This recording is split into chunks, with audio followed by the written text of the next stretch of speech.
ఫిరోజ్ ఖాన్, ఇందిరాగాంధీ. ఫిరోజ్ ఖాన్ ఎవరు? పార్సీ. ఇందిరాగాంధీ ఎవరు? నెహ్రూ కూతురు. సరే, తండ్రి వారసత్వం ప్రకారం అయితే రాహుల్ గాంధీ ఎవరవుతారు? అయితే పార్సీ అవుతాడు. లేదంటే సోనియా గాంధీ కొడుకు. సోనియా గాంధీ ఎవరు? క్రిస్టియన్. కాబట్టి సోనియా గాంధీ కొడుకు అయినప్పుడు ఎవరవుతారు?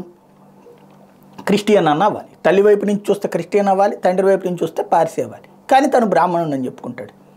ఓకే, తప్పేం లేదు. ఇప్పుడు ఆ కులాల ఏం రిజర్వేషన్ కాదు కాబట్టి ఏ కులం అని చెప్పుకున్నా ఆయన ఇష్టం, నష్టమేం లేదు.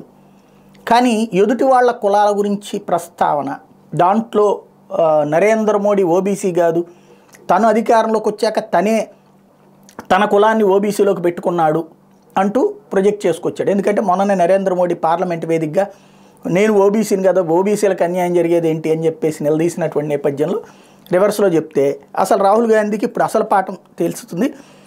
ప్రధాని మోడీ తాను గుజరాత్ ముఖ్యమంత్రిగా ఉన్న సమయంలో స్వీయ కులాన్ని ఓబీసీ జాబితాలోకి మార్చుకున్నాను కాంగ్రెస్ నేత రాహుల్ గాంధీ చేసిన వ్యాఖ్య పచ్చి అబద్ధమని బీజేపీ వివరాలతో సహా చెప్పింది. మోడీ కులాన్ని గాంచి ఓబీసీలో చేర్చుతూ 1999 అక్టోబర్ 27 నోటిఫై చేశారు.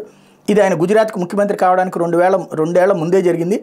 నెహ్రూ నుంచి రాహుల్ గాంధీ దాకా వాళ్ళ కుటుంబం అంతా ఓబీసీలకు వ్యతిరేకం అంటూ BJP IT head Amit Malaviya తేల్చి చెప్పారు.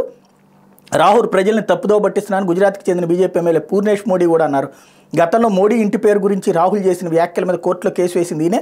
రాహుల్ గాంధీ అబద్ధాలను వ్యాప్తి చేస్తున్నాను కేంద్ర మంత్రులు ప్రహ్లాద్ జోషి, ధర్మేంద్ర ప్రధాన్, అనురాగ్ ఠాకూర్ కూడా అన్నారు.